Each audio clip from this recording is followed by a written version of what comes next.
Well, hello again everybody. I hope you've had a really lovely week. It's really beginning to feel a lot like Christmas now, isn't it? It's beginning to look a lot like Christmas everywhere you go. Did you just hear that? I thought I heard some singing. Was it you? It's beginning to look a lot like Christmas. There it is again. It's really lovely singing, whoever's singing it. And I definitely agree it is beginning to look a lot like Christmas now. Very exciting. Now, Panda, our new kitten, said he couldn't be with us today because he's just got too much playing to do. But we do have another special guest with us today, and his name is Reverend James. And some of you may have seen him before. Hello everyone, it's the Reverend James here from St Peter's Church. Lovely to see you. I hope you're getting excited about getting ready for Christmas. You can see I am, because I've got my own Christmas tree here, and I've got my Father Christmas cushion, which I love, and an Advent candle, and I love this little Christmas decoration on my jumper with a bell on it. So I'm getting really excited preparing for Christmas. And I am really hoping that cheeky Santa is going to behave himself this week. What do you think? Is he going to behave himself? Fingers crossed, hey? Fingers crossed. I'm so sorry, everybody. It looks like he's in a really cheeky mood again. Now, by now, I don't need to remind you what Advent is, do I? You must be experts on it by now. So Advent, if you remember, is the name given to... Oh no, how embarrassing, I've forgotten now. Oh, the name given to the run-up to my birthday. No, that's not right, is it? The name given to the countdown to your birthday? Oh no, I've really forgotten. That's right, the countdown to Easter. No, it just doesn't sound right. Now I remember. Oh, silly me. It's the name given to the countdown to Christmas, when we get ready and we prepare for Jesus' birthday. Now, Reverend James is going to tell us a little bit more about this time called Advent. I hope you're enjoying Advent and thinking about what Advent means at the moment. Advent means getting ready and doing all the things we need to do for Christmas. And I like to think of it as kind of like a countdown. Advent's a countdown, getting ready. And we have one of these in our house. I don't know whether you've got one. It's called an Advent calendar. And on it, it's got lots of numbers. And I think it's 24 on this one, 24 on most of them.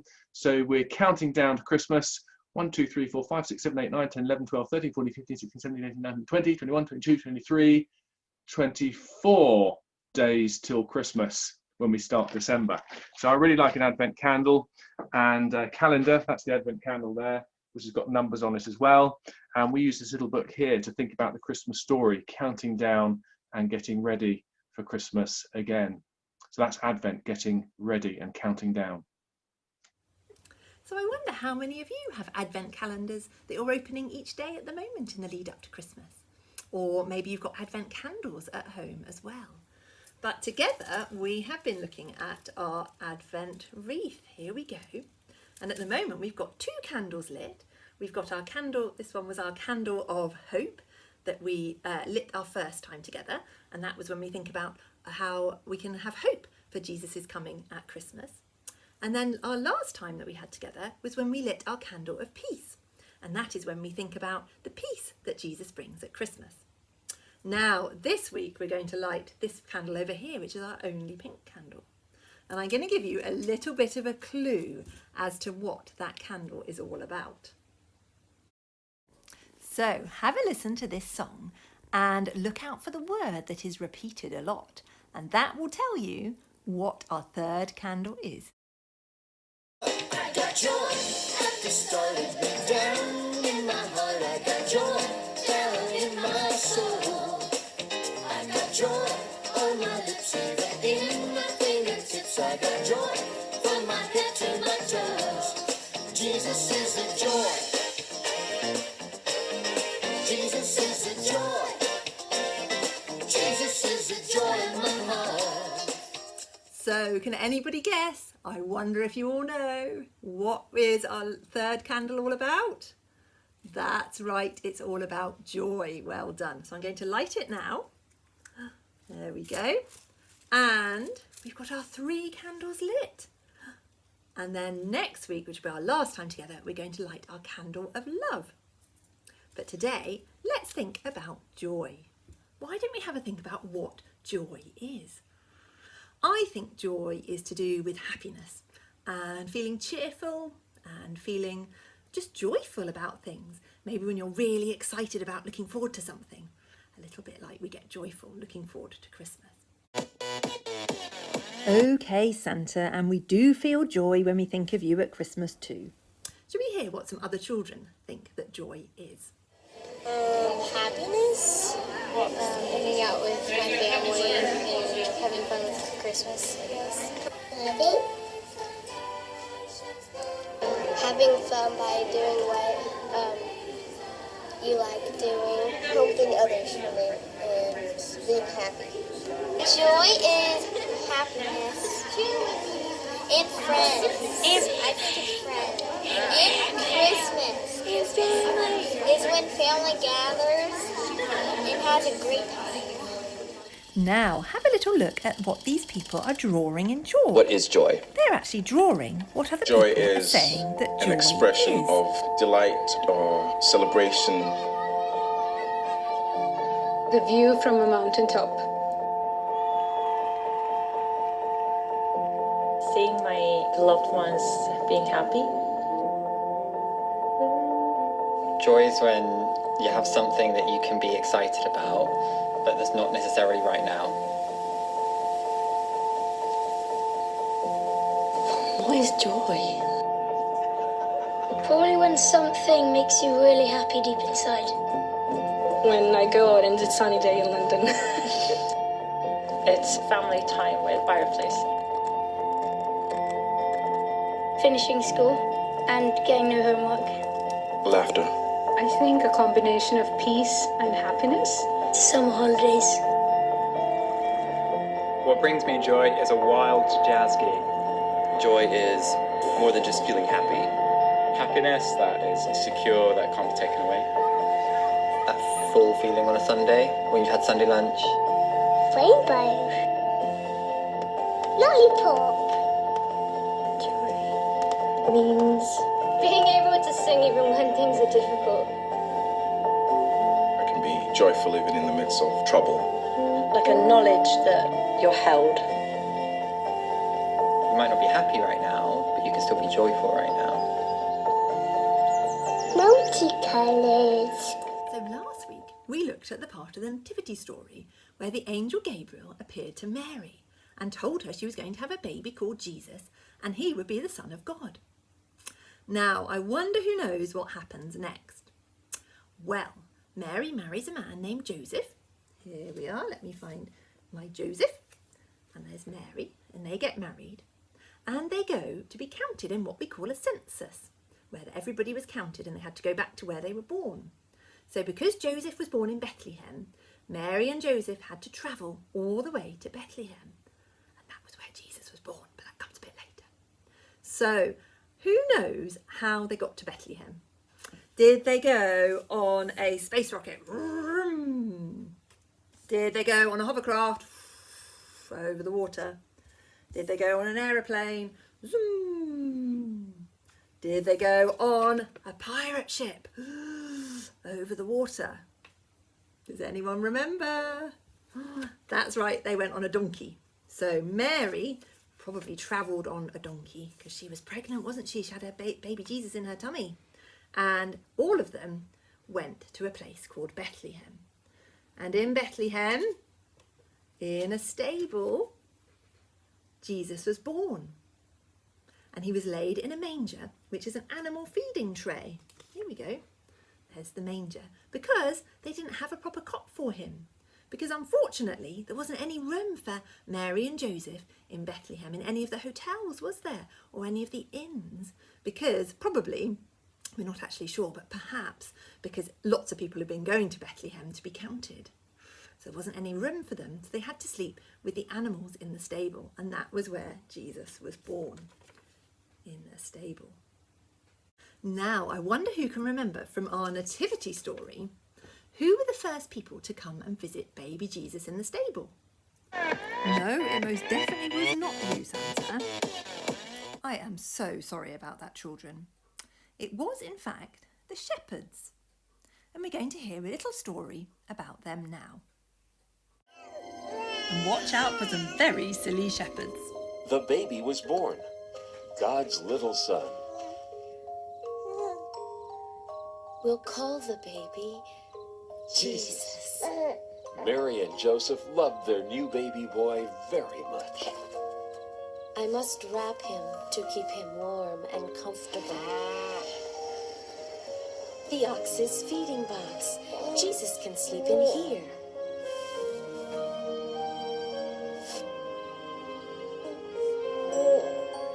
And so the baby Jesus lay in a manger, surrounded by the warmth of love and the protection of God, who was now ready to let all of heaven spread the news of the baby's birth. That night, just outside the town of Bethlehem, shepherds were watching their sheep.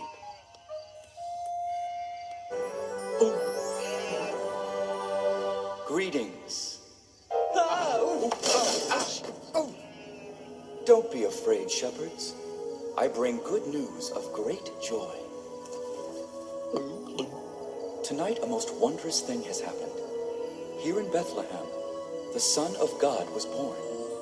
He is Christ the Lord, the King that comes from God. His name is Jesus, and he is wrapped snugly in a manger. A manger? You can go see him right now. It is the happiest time of the world. Whoa! Ow! Oh.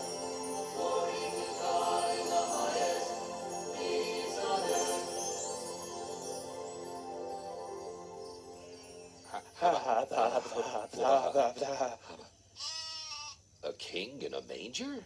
Right here in Bethlehem? I always thought he'd be in a palace. Let's go into town and see what the angel's talking about. Let's go into town and see what the angel is talking about. I just said that. Then let's go. Whoa! This way. Hey, where are you going? Get back with the other sheep.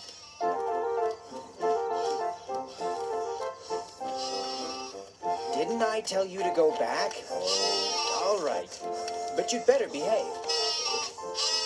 Sheep. The angel was right. Look. He's really there. Hello there. What brings you here? We came to see the baby sent from God. We know about him because an angel came and told us. Then many angels came and sang about God's glory and peace on earth. The angel said he'd be wrapped snugly and lying in a manger. Just like this. It's true. What the angel said is true. The Son of God, the King, in a manger. Mary's heart filled with wonder as the shepherds told their story. She knew that her newborn child was the Son of God. Now, I wonder how the shepherds might have felt when they went to see baby Jesus. Remember, they were told that he was a son of God and that he'd just been born, and they probably ran to visit him. How would they have felt? I think they'd have felt pretty excited and amazed and cheerful. And what about joyful? What about maybe they felt full of joy? I think they would have just been so joyful to see baby Jesus. And you know what the Bible tells us that the shepherds did next? It says that they were so full of joy that they went out and told everyone around about how he'd been born and about how he was going to be a really, really special man. So I think we should also feel joy whenever we think about Christmas and about Jesus' birthday. Not just because we're really excited about getting presents, although that is really, really fun. I do love giving and receiving presents, especially if they've got chocolate in. And I think we shouldn't just feel joy at Christmas because we have our Christmas decorations up and sometimes we see our relatives, our family, and we have lovely food. Although again, I am very excited and joyful about that too. But I think we should also feel joy because Jesus came to earth as a baby to bring us hope and peace, knowing that God is always with us. It's a time to celebrate and be joyful. It's Jesus' birthday. I'm planning on having a lot of fun celebrating, and I'm planning on being very joyful about Jesus' birthday. So let's hear a little song now, all about joy. It's one of my favourites. I've got the joy, joy, joy, joy down in my heart. Where? Down in my heart. Where? Down in my heart. I've got the joy, joy, joy, joy down in my heart. Where? Down in my heart to stay. And I'm so happy, so very happy. I've got the love of Jesus in my heart. And I'm so happy, so very happy. I've got the love of Jesus in my heart. And you know, there are actually loads of Christmas songs with the word joy in them too. You've probably heard this one. Let's listen to it now. See if you can understand the story that's being told by looking at the pictures as well.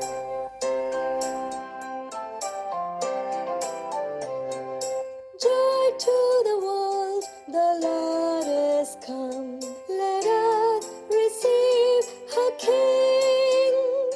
Let every heart prepare him room. And heaven and nature sing, and heaven and nature sing, and heaven and nature sing.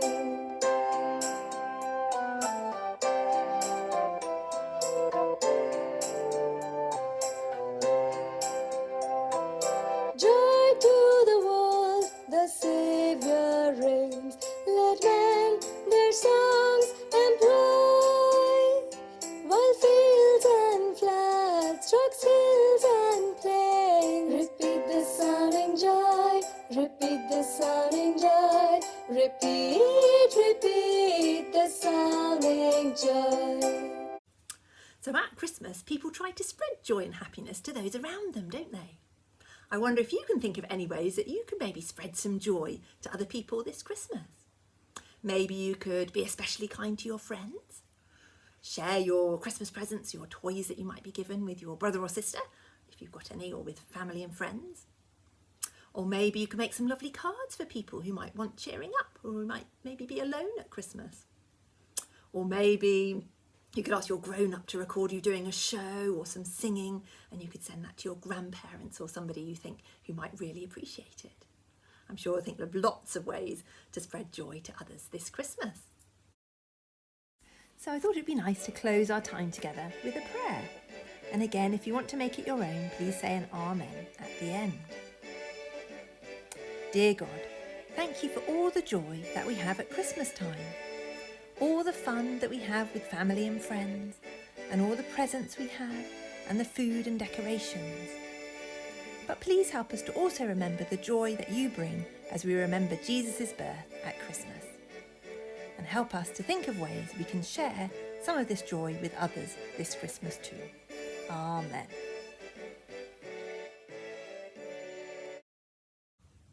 So bye from me, everybody.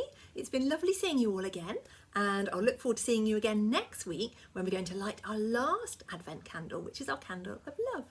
So bye from me. Have a brilliant week. So I hope you have a lovely Christmas, everyone. It's been really nice to see you. It's the Reverend James here. Bye. Happy Christmas. And it's a goodbye from Santa. And it's goodbye from Panda 2, who is still too busy playing to say goodbye.